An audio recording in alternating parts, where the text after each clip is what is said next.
চলতি বছরের অক্টোবরে তফসিল ঘোষণা, ডিসেম্বরে নির্বাচন এবং জানুয়ারির মধ্যে নতুন সরকার গঠন হতে পারে বলে ধারণা করছেন অন্তর্বর্তী সরকারের নৌ পরিবহন উপদেষ্টা এবং সাবেক নির্বাচন কমিশনার এম সাখাওয়াত হোসেন। তিনি বলেন, প্রধান উপদেষ্টার দেওয়া টাইমলাইন অনুযায়ী 2026 সালের প্রথমার্ধের মধ্যে নির্বাচনের কথা বলা হয়েছে। আমি মনে করি কিছু বিষয়ে মৌলিক সিদ্ধান্তে না এসে নির্বাচন হওয়া উচিত নয়, তবে প্রধান উপদেষ্টার ঘোষিত সময়ের মধ্যে সেটা সম্ভব। এই উপদেষ্টা আরও বলেন, পৃথিবীর কোথাও নির্বাচন কমিশন একা নির্বাচন করতে পারে না। 6 থেকে 7 লাখ মানুষকে কাজ করতে হয়। পুলিশ, প্রিজাইডিং অফিসার সহ বেশিরভাগ বিষয় সরকারের সহযোগিতা নিয়ে কাজ করতে হয়। এতে দোষের কিছু নেই। প্রশ্ন হচ্ছে, নির্বাচনের বিষয়ে সরকারের দৃষ্টিভঙ্গিটা কী?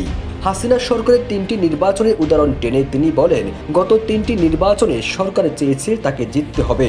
যমুনা রাইস কুকারে আছে 3-in-1 function. Jamuna rice cooker, smart রান্নায় আধুনিক জীবন। পরে অন্য কিছু।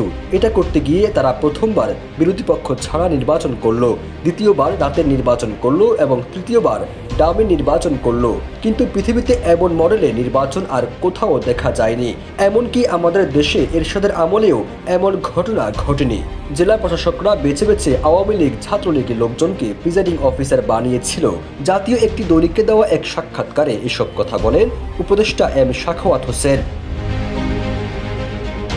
নির্বাচন কমিশন প্রসঙ্গে এই উপদেষ্টা আরও বলেন, সাধারণ মানুষের বিশ্বাস এখনো আসেনি। নির্বাচন কমিশনের উপরের দিকে পরিবর্তন হয়েছে, কিন্তু নির্বাচন নিয়ে গত 1 দশকের বেশি সময় হওয়া অনিয়মের বিষয় মানুষের আস্থা রাতারাতি ফেরানো সম্ভব নয়। তাই অনাস্থার জায়গাটা এখনো রয়ে গেছে বলে মনে করেন তিনি।